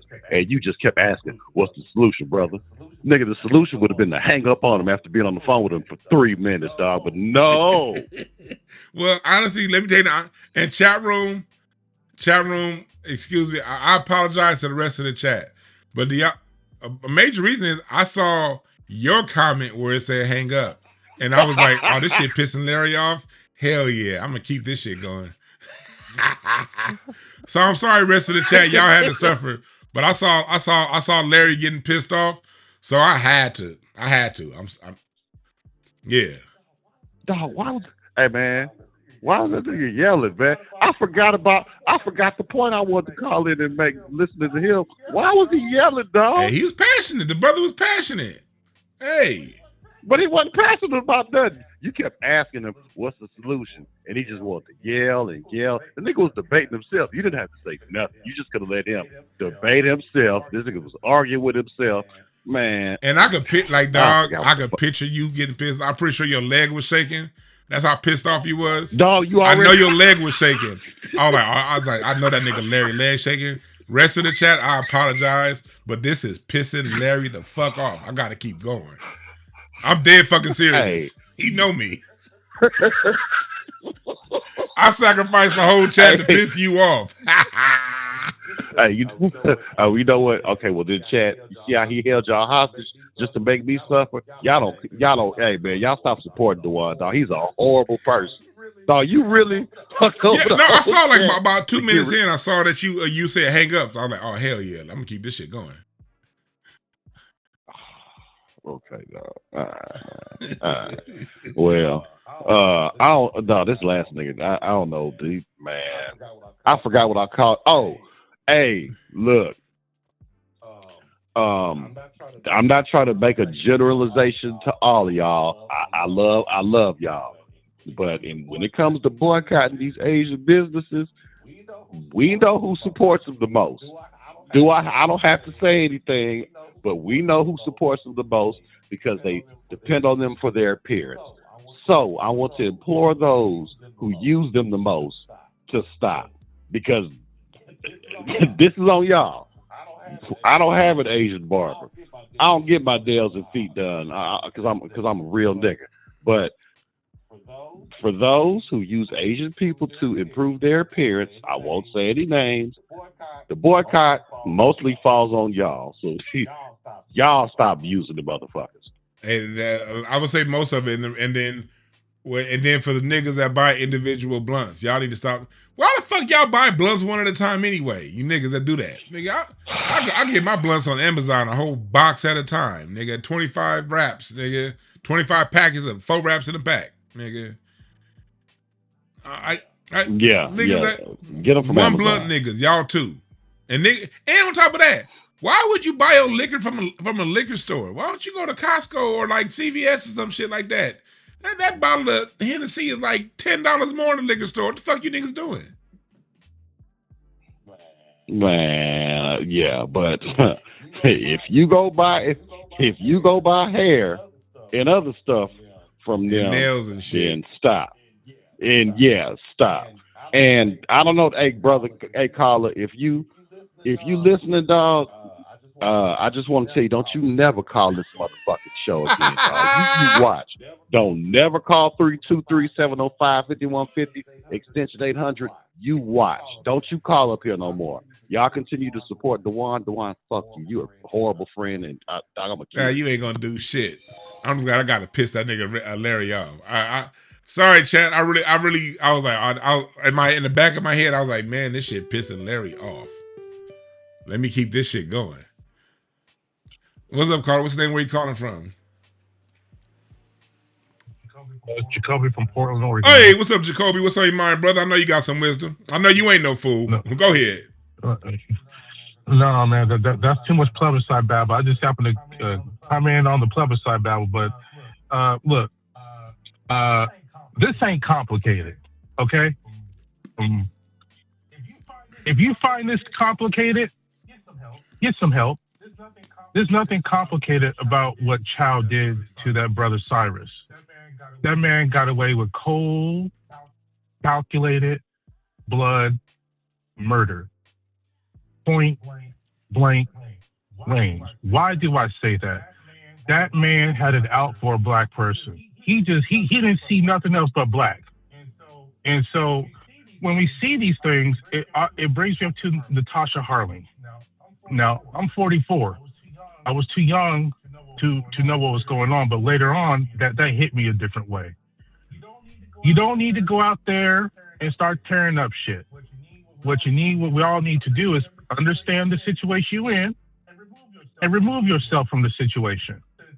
Since they say that we need them, we don't need them. We really don't. It ain't that complicated. It ain't that complicated for me. I just said, understand.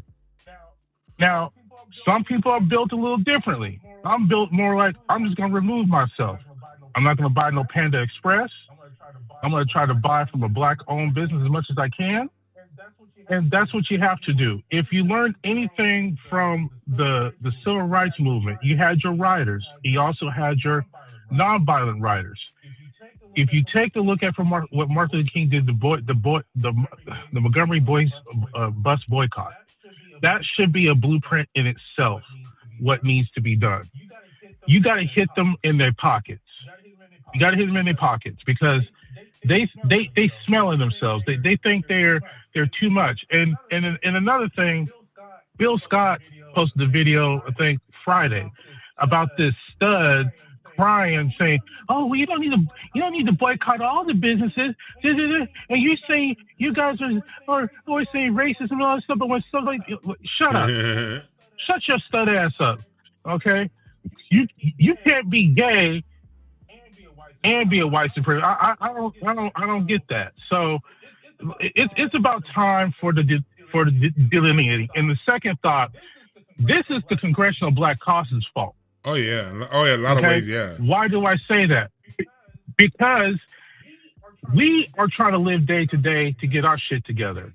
They say they are leaders. They walk around like they're a leader in a facade. But this should not be going on. When Natasha Harling got killed the way she did, there should have been a mass change after that riot, after the Rodney King riots. And nothing got changed. They all just benefit off the black suffering. Well, let me correct that a little bit. Let me correct that a little bit, and I'm gonna let you finish because I'm gonna move on. There was a correction after the Rodney King riots. There most definitely was. They listened to us, and this is why I want to bring that up. They listened to us for about 2 years, 1 year. The issue with black people is when they do bend to our will, we tend to think that bending is permanent.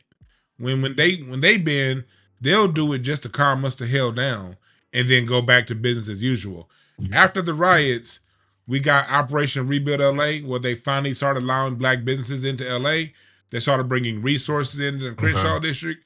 I'm from the Crenshaw district. My neighborhood, literally the neighborhood that got one of the neighborhoods that got burned down. My neighborhood, my grandmother's neighborhood. So all that I knew that existed in April 1st, 1992, didn't exist in May 1st of 1992. So I personally was affected so much. But what I remember 94, 95, 96, 97, 98, the fallout. Big Five opened up on Crenshaw and Coliseum. They started bringing in, Magic Johnson opened up the movie theater right down the street from my house and employed black people. There were a lot of things that we asked for. Inglewood got its Costco and that Target. All that stuff that we go down in LA right by SoFi Stadium, when you see them shopping centers on Century, those are all results of them listening to us after the riots and bringing in businesses so we didn't have to go to Marina Del Rey to Circuit City. So we didn't have to go to West LA. We said when I was a kid, we had to go to West LA, Marina Del Rey, Venice, Torrance, South Bay for everything. Nothing was where we were.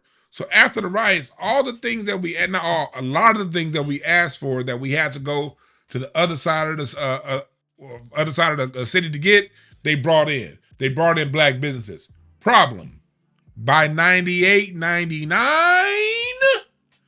they started switching that stuff right on back, and they started bringing in other businesses slowly. Because of Roosevelt Dorn, mayor of Inglewood, we had here in LA the different mayors. We had Republican Mayor Richard Riordan, but we also had these mayors that in the city council that made us think and gave us the illusion of progress. They gave us about 2 years of progress and then spent the rest the next 20 years dismantling the 2 years of progress. So what we got to see is, even because they will, because as long as we stand 10 toes down, they will give us what we want. What we have to do is make sure that we maintain it. Because if you look up in 20 years and it'll look like nothing happened. Something did happen. We just let it go because we started partying again. That's the problem. Yeah. And unfortunately, we don't have time to party. We're trying to live. And so that, that's a big difference between a lot of other cultures and being black, being the foundational black American culture, is you don't get to live. You really don't get to live. You always have to be on battle alert, always on time, at the same time trying to enjoy wherever life you can. And so I don't expect anybody to understand that from the other culture side. But and I stand corrected. I apologize if I got that. Don't apologize. That's what history's for. Ain't about personal shit. But what I'm saying in general, when you look all around the United States of this Congressional Black Caucus, that what they're supposed to do, they didn't do. That's a fact. We really have to just do for self. I don't think it's not that complicated. It's really not that complicated. I'm getting a flood of calls right now, dog. Okay. Let's talk soon. Okay, bye. Yeah. Okay, bye. Yeah. And he's right. I'm gonna have to speed these calls up because I'm gonna end it pretty soon. I got something I want to say before we get out of here, but I do want to take a few more calls. What's up, caller? What's the name? Where you calling from? Hey, I'm calling from Chicago. Chicago. What's on your mind? Hey, what's going on, man? I'm good, man. Oh, just checking out. I just wanted to check out. It was a guy that was on, like, I think he's from St. Louis or something like that.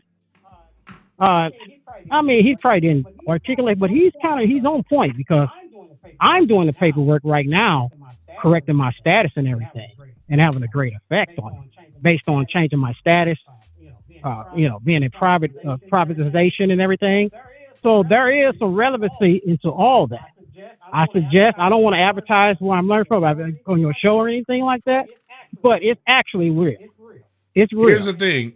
And things are changing for me as I do. It is real that we come from plenty of different statuses, but we cannot go around acting like black is just some term. No, it's a legal term, and we got to deal with it.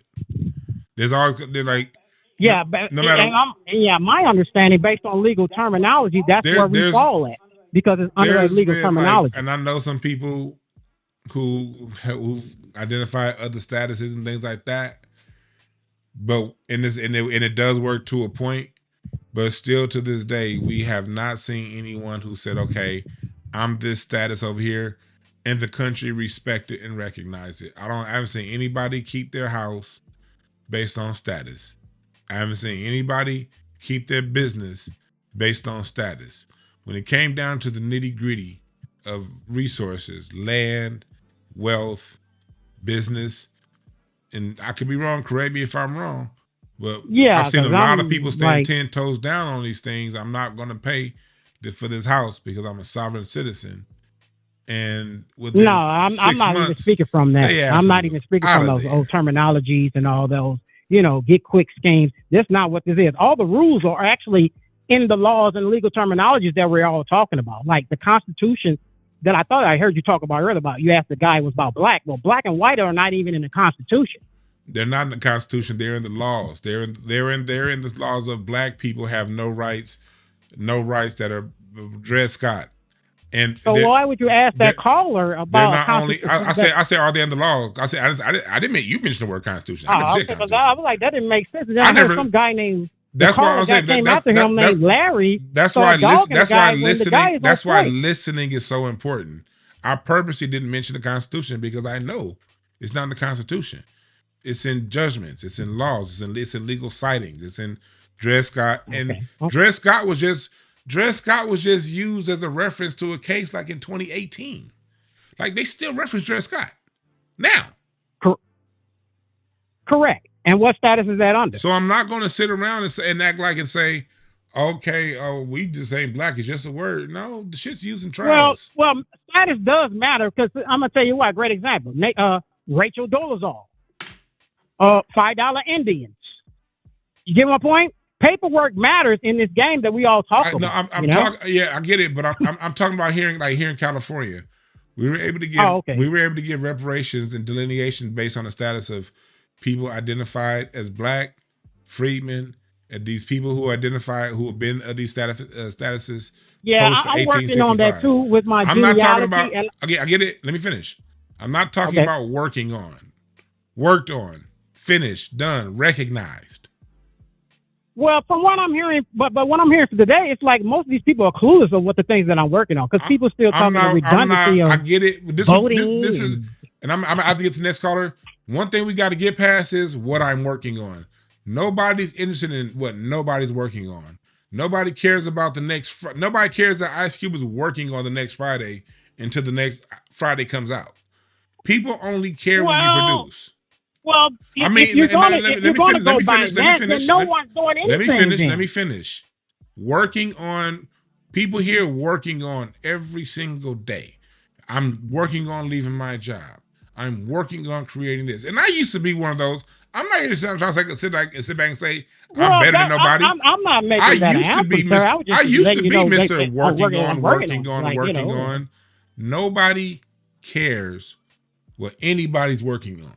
Once you show and produce, that's what's going to make people listen. Well, yeah, right? Of course that, because the person had to show and produce for me before me. That you're most definitely correct. But thanks for giving us a call, my brother. Correct.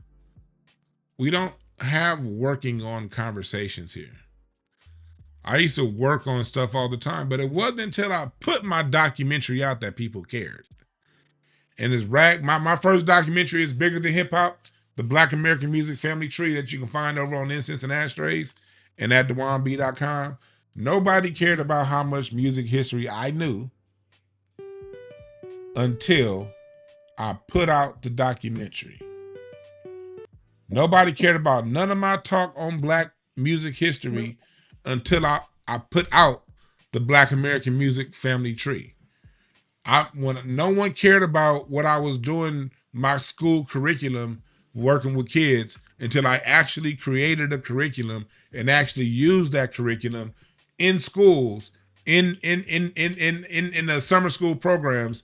When I actually use it and apply it, that's when people paid attention. For people who do this status talk, you're going to have to show us. You're going to have to show us, say, this is what I did and maintained. At that point, I'm not against people with different statuses. I'm not against y'all. I'm not against none of y'all. I'm against any black person that's fighting for black. I'm for any black person fighting for black people. But one thing you can't do is tell us what everything ain't and what yours is, but you ain't done it. You got to do it first and show this is the result. Judge a tree by the fruit it bears. When you come in and say, okay, this is the fruit from my labor, then people are going to care. What's up, caller? What's the name where you calling from? Brother Dwan. What's up? What's the name where you calling from, brother?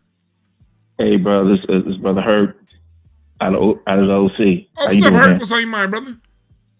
Hey, look, I got a question for you regarding Brother Anthony Karmelo, that youngster. Yes, sir. Okay. This is kind of a specific question to your expertise. What role would mitigation play in that young man's trial, in the sense of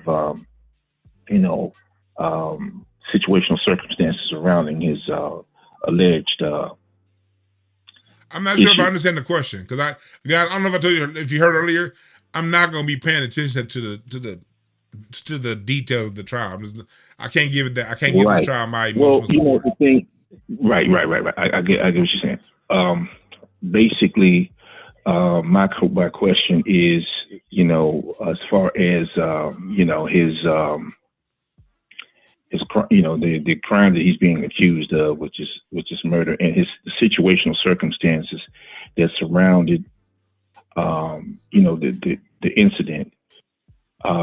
Mitigation, as far as lessening the crime, I'm probably the wrong person, not to cut you off, brother, but I'm probably the wrong person to ask. I hear you. Okay. Yeah. Well, I'm very concerned about that young man's situation. Also, in the situation of the Rick Chow, if that had been in California, I think Rick Chow would have got convicted because you can't, according to the statute in California, you can't kill a person behind property. Well, put it like this: we can't get into the ifs and the fifths because we'd all be drunk if it was a fifth. Right. We gotta just take it for what it is. We're in America. All this shit's on the table, from Alaska to Florida, from Maine to San Diego. Somebody non-black, classified as non-black, can get away with killing someone classified as black, and they'll find a way around the laws to make it happen. We got to understand that we're dealing with a system, and the system is going to warp and bend itself for injustice any way it can, and we got to understand that and focus in on the systemic issues, and we can't get drunk off of ifs. We just got to deal with what we got. Right. All right, I got like 10 more people. All right, people just keep calling. Okay. Thanks for giving us a call, brother. Yeah. We can't deal with ifs, and we can't, there's always a technical way to get somebody off. I'm not about to we can't get caught up in these technicalities. These folks, we're dealing with the biggest deceivers on the planet. They took over the planet through deceptions. And we cannot allow ourselves to get caught up in, well, this and that, what if that.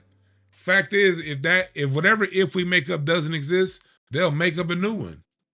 They'll make up an if tomorrow. They'll make up an if in the middle of this trial if it makes sense. If it's going to lead to if it's going to bend towards injustice, an if will be made. I can promise you that. I can promise you that. But going back to the status thing, I'm actually at the point, I don't want to sound like I'm against the status brothers. I'm not against y'all. I'm not against y'all. I'm not against y'all at all. Because I'm for any black person that's trying to do something that's going to help us out. But you're going to have to show and prove. I'm not about to get no Wesley Snipes situation where you really ain't got to pay no taxes. And then your ass, Wesley Snipes, ended up overpaying in taxes, and they still put his ass in jail. That's like that's like the same thing that white folks use all the time for the IRS. There's nothing in the Constitution that says we have to pay the IRS. There's nothing in American law that says we got to pay our taxes. Nothing. So when people want to come around black folks saying, well, black folks are stupid because you're using the term black, and black is this, and black is never going to get you recognition because in the law, technically, it ain't no color. Well, in the law, technically, you don't have to pay taxes. As a matter of fact, the reason why we had the Boston Tea Party Revolution was because of taxation without representation. There's nothing saying you have to pay the federal government shit. But you're going to do it.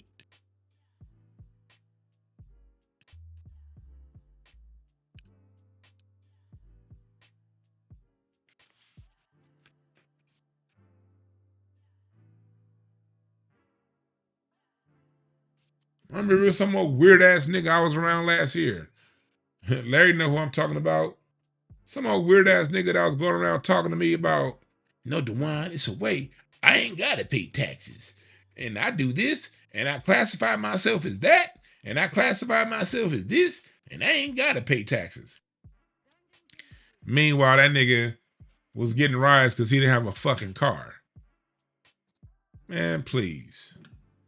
Yep, I know. I've read the laws. Yep, I know that technically you're right. We're not supposed. The IRS isn't even American. The Federal Reserve is controlled by the British. Yep, I know all that. Money's fiat is not real. Yep, I know all that. It's not backed by a standard. All that shit that you hear from these niggas on the metaphysical channels. No, what we need is the energy, because the energy is really not about the money. It's about the energy, and it's about the land. If we got the energy in the land, we don't need to pay. We are sovereign. We ain't black. We are Hashawaka tribe, and we just need the land, and we don't need the money. You can keep the money, and we ain't got to pay no taxes. And well, technically, that's part of the hey, dude. I'm not gonna mention the name of the channel. Those of you who know me, who know my channel, y'all know what I'm talking about. But I don't, like the last 2 or 3 years, I stopped watching one of my favorite metaphysical channels for that reason. I watch it way less now. I'll depending on who's on, I'll watch it a little bit. But it's like, for a while, everybody turn on. No, man, this is brother Top Grills from the Suwak Sioux Nation, and he says, you know, man, the real thing is your status. And I was listening, and I'm like, ain't none of you niggas proved none of this shit, man. Marquis, do you know what channels I'm talking about? I just don't want to be disrespectful. Because I think overall their channel is good, but they bringing in all these people. Well, the status and our divine right. And we don't call it the weekend, we call it the strong end because we want to end strong. And God. Bruh. Show me. It remind me, let's use word, because unlike all these hotep niggas that go around and these people talking something, we really ain't black. Unlike you niggas, my degree is in communication studies. I studied this shit in the white man's college. Y'all say this is the white man's language? Well, I went to the white man's college to get a degree in the white man's language, all right? Words are fiat. Words have whatever energy we assign to them.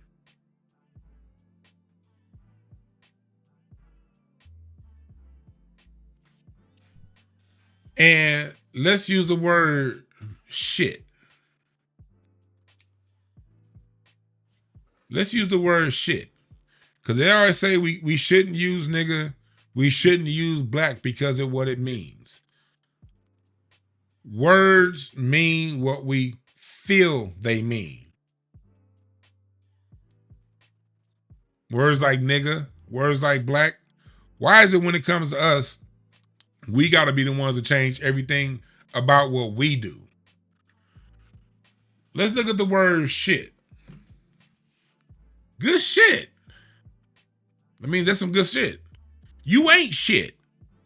That means you ain't shit. Shit. You stubbed your toe.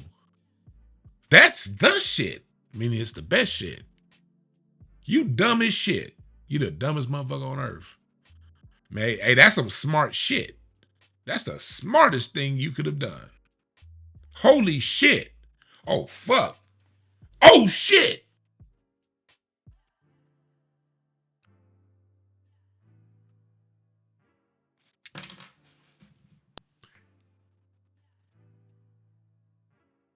Why is it we can have 40 expressions for all these other words and all of it's valid, but the minute the black man say, oh no, I'm going to take this word and flip it and do it. Oh, no, you can't do that. No, you can't do that. No, that is their word. You must stick by what they said that word is. Shit.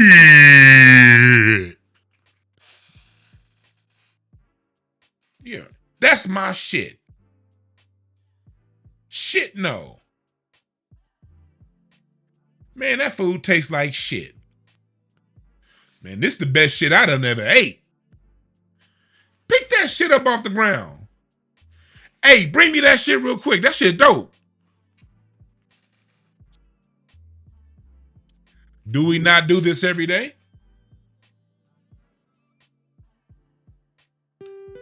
Do we not do this every day? Why do we do this every day? Because one thing about the power of English, one second, caller. One thing about the power of English, English bends to whatever energy you're putting the word out to. Whatever context you're putting a word in, English applies to that. No matter what the fuck word it is. Anybody going around saying, oh, don't use that word, that's a nigga that don't understand English. What's up, caller? What's the name? Where you calling from?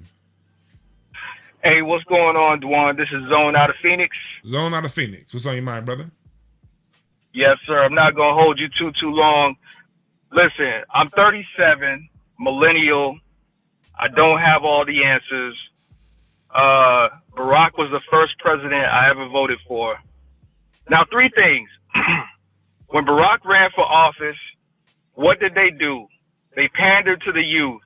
They got Diddy on the front line. They got Jay on the front line. You know, what was it? Vote or die. You know, he's a black man. You know, he's going to blah, blah, blah, blah, blah, blah, blah. Okay. That's number one. Number two, Trump is running for re-election, and Joe Biden crawls out of his deathbed. And what does he do? He goes on the Breakfast Club and he tells Charlemagne, what? If you don't vote for me, you ain't black. Yep, he said that. And I'll be damned. I'll be damned. What happened at the polls? The black turnout at the polls was crazy. Here we are in 2026. We got California and New York, which is crazy to me, leading the charge in reparations. Simultaneously with that, we have a term called foundational black American, which, in my opinion, seems to be getting way more pushback than African American or Black American or whatever. So all I'm going to say is that if you don't want to be associated with blackness, and if you can't really understand the power within the word black itself, you got a problem in our land. That's a very good point, man. Thanks for giving us a call. Yes, sir. Oh yeah, black is a very powerful word. That's why I have a foundation, the Black American Music Family Tree Historical Foundation. Yeah, I'm putting it all in your face. I know black is a bad word right now, boy, but woo-wee. I love the term black. Black is the color of the universe. Black is the color of the soil. Everything that you see birth comes out of the black. The birth canal is black. Everything happens in blackness and darkness. And you got people who are evil, who don't want a word shine, who don't want a light shine on their BS. They gave you a negative connotation of the word black because that negative connotation of the word black is their connotation of it. But just like the word shit don't mean I'm just taking the shit. Shit can mean I can flip the word shit however the fuck I want to flip it. The same way they flipped black. Black wasn't always a negative definition. It became one because of who got in power. Nigga wasn't always a negative term. It became one because that's the power. The people who got in power used it for that context.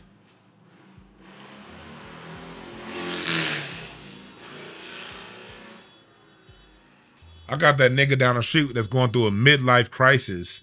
Always got to pull his fucking Harley out. Y'all know them black. Y'all got to be our neighborhood. Them old niggas that turn on their Harley and play Charlie Wilson louder than a fucking Harley. So, midlife crisis ass nigga. Always going down the alley in that goddamn loud ass motorcycle. Hey, you old black niggas, man. Look, man. I understand your day it's not your day anymore, and your day was back in the past, but leave your midlife crisis to yourself. Stop buying them loud-ass Harley-Davidson motorcycles, playing the Gap Band 10 times louder than the muffler, and you can hear the muffler from here to goddamn Cincinnati. Now that alarm going off and shit because... And I still that nigga way out. Goddamn.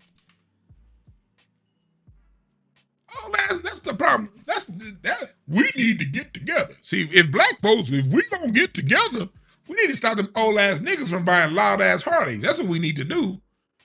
Shit, that'll solve some problems in the black community. Nigga, get off that old ass Harley, Dexter. If you don't get your ass back in that Cadillac, don't get yourself a Lincoln, nigga. Too old to be on a motorcycle anyway. Old ass niggas.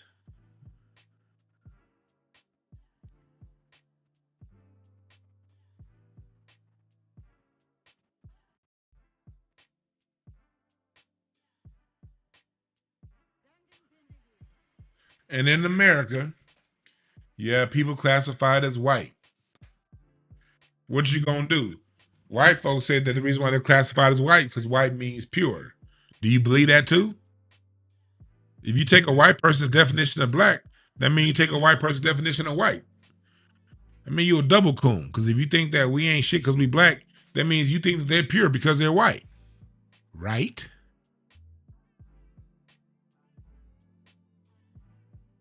You think that they pure, huh?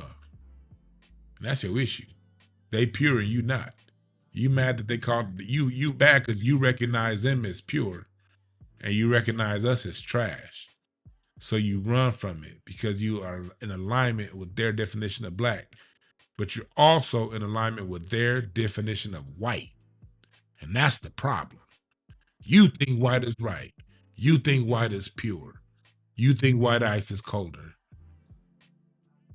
Deal with that before you coming around talking about something. Don't use black. Deal with you thinking white means perfection. You fix that shit in your mind. Because that's why you mad at us. Because you think white is right. And you mad we ain't falling in line with it. You mad we taking the white man's word and turning it for ourselves. How you going to take that white man's word, black, and use it for yourself? How you going to take that white man's word, the N word, and use it for yourself? That's the white man's word. White means pure. You can't go and clean pure. It's already pure. Because white means pure. That's what's really going on.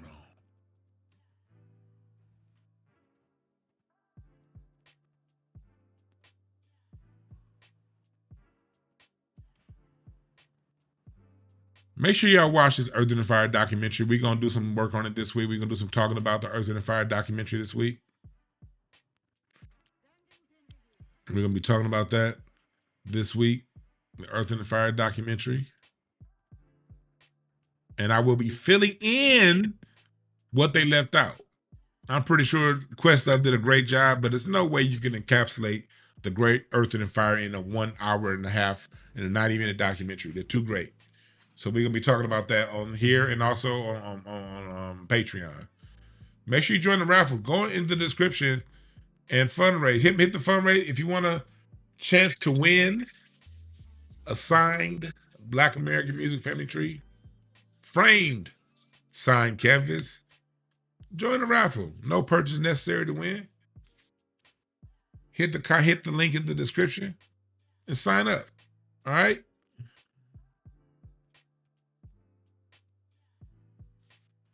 You did? Somebody said, I'm black for Indian, not black though. Fine. My thing with you, let me say before I leave. If you don't identify as black and you identify as Blackfoot, Washasha, Shanaki, or wherever the hell I don't have an issue with that. You ain't gonna tell me that you need to identify as black. I'm like, go right ahead. Matter of fact, I'm gonna go so far as to say I hope that since you identify as black, my prayer is that you're getting those Blackfoot casino, those Blackfoot casino dividends. That's all I'm gonna say. Shit, you Blackfoot, cool. Make sure you get some of them dividends from them casinos. All right, that's all I'm gonna say. I got Potawatomi in me. I got Powhatan in me. I got Lenape in me. I got Cherokee in me. I got Poarch in me. But ain't none of them niggas paying me a check.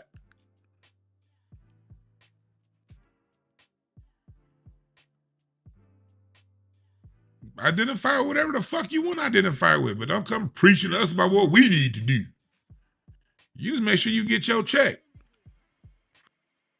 And once you get your check, show the rest of us how you got your check. Spread the information. Spread each one teach one. That's all I gotta say to that. But one thing I would not allow is you come around, I'm a Blackfoot, I'm this, I'm that, and yeah. But you still paying taxes. You're not getting a tribal check. You just coming around us, sticking your chest out. At that point, I say, fuck off. But I support people who identify as a tribe. Get your bread. Because I'm going to tell you right now, I got some clear genealogy that goes right back to the Cherokee tribe on my dad's side. I know names and I know addresses of Cherokee Indians. I know names and addresses of Powhatan. I know names and addresses of Potawatomi. To this point, I ain't getting a check. And if I did get a check, I'm still understand that regardless of that check, I'm still recognized as Black American.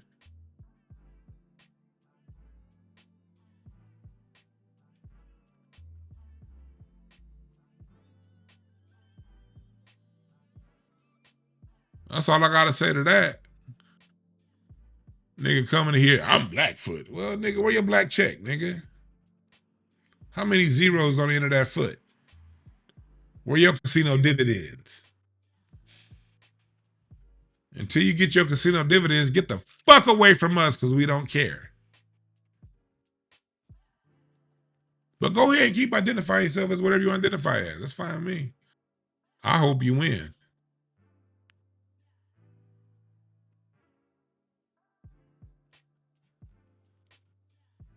All right?